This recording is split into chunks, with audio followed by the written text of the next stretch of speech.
K Anilkumar CPIM നേതാവ് കൂടിയുണ്ട്. Shri K Anilkumar, വീണ്ടും ആ അപനിർമ്മിതി വ്യാപകമാക്കുകയാണ്. നിങ്ങളുടെ കാലത്താണ്, ഗോവിന്ദമാഷിൻ്റെ കാലത്താണ് ഈ വീര്യം കുറഞ്ഞ മദ്യത്തിന് ഒപ്പിട്ടതെന്ന് അതിൻ്റെ വസ്തുത ഞങ്ങൾ പറയുകയായിരുന്നു. എന്തൊക്കെയാണ് അതിൻ്റെ യഥാർത്ഥത്തില് വീര്യം കുറഞ്ഞ മദ്യം, വീര്യം കൂടിയ മദ്യം എന്ന് പറയുന്നത് എന്താണെന്ന് ആദ്യം മനസ്സിലാക്കണം. അതായത് സ്പിരിറ്റ് 40% വരുന്നതാണ് വീര്യം കൂടിയ മദ്യം. 40% എന്ന് പറഞ്ഞാൽ അതിനർത്ഥം എത്ര കുറഞ്ഞ വീര്യമുള്ളതാണെങ്കിലും എത്ര കൂടിയ വീര്യമുള്ളതാണെങ്കിലും ആൽക്കഹോൾ കണ്ടന്റ് 40% വരെയുള്ള മദ്യത്തിന് കേരളത്തിൽ 251% നികുതിയാണ് ഈടാക്കിയിരുന്നത്. അതിൽ ഏതെങ്കിലും തരത്തിൽ ഒരു ക്ലാസിഫിക്കേഷൻ അടിസ്ഥാനത്തിൽ ആൽക്കഹോളിന്റെ വീര്യം അല്ലെങ്കിൽ അളവ് കുറഞ്ഞാൽ നികുതി കുറയുക എന്ന ഒരു നിലപാട് ഇടതുപക്ഷ ജനാധിപത്യ മുന്നണി എടുത്തേയില്ല. പുതിയ നിലപാട് എന്താണ്? അതിൽ വരുന്ന ആൽക്കഹോളിന്റെ അളവ് വെച്ച് നികുതി കുറയ്ക്കുക എന്നതാണ് സർക്കാർ ചെയ്തത്. അങ്ങനൊരു നയം UDF-നുണ്ടോ? അങ്ങനെ നയം UDF-നുണ്ടെങ്കിൽ UDF-ന്റെ മറ്റ് ഘടകകക്ഷി നേതാക്കന്മാർക്ക് ഞങ്ങളിത് അറിഞ്ഞില്ല എന്ന് പരാതിപ്പെടേണ്ട കാര്യം എന്താണ്? അതെന്തിനാണ് എക്സൈസ് മന്ത്രിയെ ഒളിച്ചു ചെയ്തത്? മുസ്ലിം ലീഗിന്റെ നേതാക്കന്മാർക്ക് യോജിക്കാൻ പറ്റാത്തൊരു കാര്യമാണെന്ന് ലേഖനം എഴുതാൻ പാണക്കാട് തങ്ങൾ നിർബന്ധിതമായത്. ഇത് നേരെ പോ എന്ന നിലയ്ക്ക് നമുക്കൊരു നല്ല കാര്യം ചെയ്യാനുണ്ട് കേട്ടോ. ആൽക്കഹോൾ കണ്ടന്റ് കുറവുള്ളതിന് നികുതി കുറച്ചേക്കാം.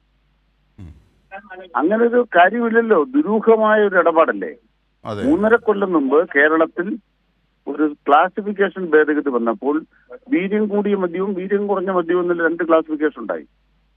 പക്ഷെ മദ്യമാണോ, ഇന്ത്യൻ മെയ്ഡ് ഫോറിൻ ലിക്കർ ആണോ, അതിന്റെ ആൽക്കഹോൾ കണ്ടന്റ് എത്രയാണെങ്കിലും ഒരു നികുതി. ഇതാണ് LDF നയം. അതിൽ മാറ്റം ഈ കാര്യങ്ങളിലെല്ലാം ശ്രീ കെ അനിൽകുമാർ, ഈ കാര്യങ്ങളിലെല്ലാം PM ശ്രീ നടപ്പാക്കാത്ത MOU ക്യാൻസലായ ഒരു അല്ലെങ്കിൽ ഫ്രീസാക്കാൻ ആവശ്യപ്പെട്ട ഒരു PM ശ്രീയുടെ വിഷയത്തിലും ഇവർക്ക് പണം വാങ്ങണം, പാപഭാരം LDF-ന്റെ തലയിൽ വെക്കണം. ഈ മദ്യത്തിന്റെ കാര്യത്തിലും അതെ. ഇതൊന്നൊരു ഭരണ രീതിയാണ്. ചോദ്യം ഇതാണ്. മുഖ്യമന്ത്രിയായിരുന്ന സഖാവ് പിണറായി വ്യക്തമാക്കിയിട്ടുണ്ട്, ഞങ്ങളൊരു MOU-യിൽ ഒപ്പിട്ടു എന്നുള്ള സത്യമാണ്. പിന്നീട് ആ വഴിക്ക് പോകേണ്ടതില്ല എന്ന് തീരുമാനിച്ചു. ഒന്നാമത് ഇതിന്റെ കാലാവധി വരുന്ന മാർച്ച് 30-ന് തീരും. 6 മാസം 8 മാസം മാത്രമേ ഇതിന് ആയുസുള്ളൂ. 40% പണം കേരളം കെട്ടിവെക്കണം. നിങ്ങൾ PM ശ്രീയിൽ കേരളത്തിന് പണം കിട്ടിയെന്ന് പറഞ്ഞാൽ പണം കിട്ടത്തില്ല. അതിന് കാരണം എന്താണ്? അതിന് പ്രത്യേകമായ ഒരു അക്കൗണ്ട് തുറക്കണം. 60% സംഖ്യ കേന്ദ്രം തരും, ബാക്കി 40% സംഖ്യ കേരളം മാറ്റിവെക്കണം. അങ്ങനെ ബാലഗോപാലിന്റെ ബഡ്ജറ്റിൽ 40% മാറ്റിവെച്ചിരുന്നോ? മാറ്റിവെച്ചിട്ടില്ല. എന്താ മാറ്റിവെക്കാൻ? ഞങ്ങൾ നടപ്പാക്കാൻ ഉദ്ദേശിച്ചിട്ടില്ല. എന്നാൽ കേന്ദ്ര സർക്കാർ പലതവണ സമ്മർദ്ദം ചെലുത്തുമ്പോൾ ഉദ്യോഗസ്ഥന്മാര് അവരുടേതായ നിലപാടെടുക്കും. കൃത്യമായും നമ്മുടെ സംസ്ഥാന ഗവൺമെന്റ് കേന്ദ്ര ഗവൺമെന്റ് തമ്മിൽ ഏതെങ്കിലും തരത്തിൽ ഒരു കരാർ ഉണ്ടാകുകയാണെങ്കിൽ കരാർ ഒപ്പിടാനുള്ള അധികാരം ആർക്കാണ്? ഗവർണർക്ക് വേണ്ടിയല്ലേ കരാർ ഒപ്പിടാൻ പറ്റൂ? അവിടെ പ്രസിഡന്റിന് വേണ്ടിയല്ലേ കേന്ദ്രത്തിന് കരാർ ഒപ്പിടാൻ പറ്റൂ? മന്ത്രിസഭാ തീരുമാനത്തിലെ സംസ്ഥാനത്തിന് കരാർ ഒപ്പിടാൻ പറ്റുമോ? കേരള മന്ത്രിസഭ തീരുമാനിച്ച എന്താണ്? MOU അനുസരിച്ച് മുന്നോട്ട് പോകണ്ടെന്നല്ലേ? അവരത് കത്ത് കൊടുക്കുകയും ചെയ്തു. അതെ. ഇപ്പൊ എന്താ ചോദ്യം? നമ്മൾ PM ശ്രീയെ കുറിച്ച് കേരളത്തിലെ LDF സർക്കാർ എന്തൊക്കെയോ ചെയ്തു എന്ന് പറയുന്നു. എന്റെ അടുത്ത പോയിന്റ് ഇതാണ്. UDF ഇനി ഒന്നും ചെയ്യുന്നില്ല എന്ന് തീരുമാനിക്കാവും. ഞങ്ങളുടെ സർക്കാർ PM ശ്രീയുമായി ബന്ധപ്പെട്ട് നോ പ്രോ ആക്റ്റീവ് മെഷേഴ്സ് ഒറ്റ ചോദ്യമുണ്ടിരിക്കും. ഞങ്ങൾ ഇനിയൊരു നടപടി സ്വീകരിക്കാൻ ഉദ്ദേശിക്കുന്നില്ല. അതായത് കേരളത്തിന്റെ കാര്യത്തിൽ എടുത്തതുപോലെ അല്ലേ? ഞങ്ങളൊരു നടപടിക്ക് മുന്നോട്ട് പോകാൻ ഉദ്ദേശിക്കുന്നില്ല. വരുന്നത് വരട്ടെ. കേന്ദ്ര സർക്കാർ കത്തയച്ചോ കേരളത്തിന്? നിങ്ങൾ നടപ്പാക്കിയില്ലേ മൂക്കിയെത്തുമെന്ന്? മന്ത്രിസഭയും കൂടിയിട്ട് ആദ്യം തന്നെ എന്തിനാണ് സതീശൻ ഇറങ്ങി പുറപ്പെട്ടത്?